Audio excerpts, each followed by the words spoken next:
Bilang isang guro, ang plano ko para maituro ang lahat ng kasanayang pampagkatuto sa bawat domain sa loob ng isang linggo ay alamin ang pagbuo ng isang kurikulum na sumasaklaw sa iba't ibang larangan ng pagtutukoy.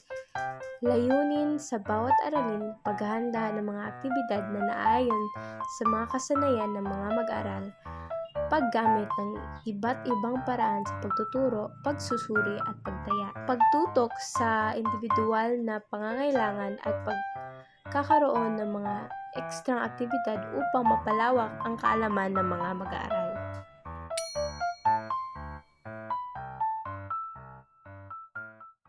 Magandang hapon sa inyong lahat. Ako nga pala si Arclair Cialolor at ngayon, nandito tayo sa Manticaw Central School upang mag-interview ng isang guro.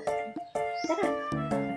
Nandito tayo ngayon sa Manticaw Central School upang interview ang isang guro na nangangalang Ma'am Jean Dahog. So, pwede niyo po bang ipakilala ang inyong sarili? Magandang umaga sa lahat ng ating tagapanood. Magandang umaga sa iyo, Ate Ara.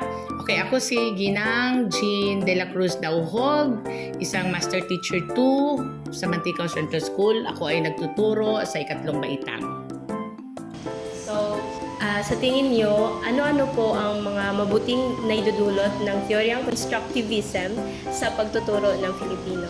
Sa aking sariling kuro-kuro o aking sariling palagay, ang teoryang constructivism ay isang pangunahing teorya sa edukasyon na nagpapalagay na ang mga mag-aaral ay isang aktibong proseso ng paglikha at pagbuo ng kaalaman sa pamamagitan ng interaksyon ng mga mag-aaral sa kanilang kapaligiran at sa kanilang sariling karanasan.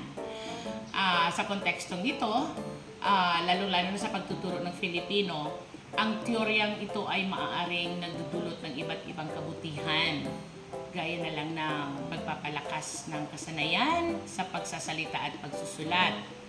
Nagpapalakas din ito ng pag-unawa at siyempre sa pakikipagtalastasan.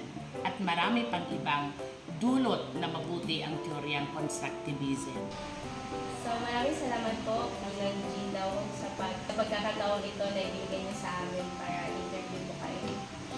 Okay, maraming salamat din, Ate Ara, sa pagkakataon ito na maibahagi ko ang aking mga konting kaalaman tungkol sa teoryang constructivism. Thank you so much, Ate Ara.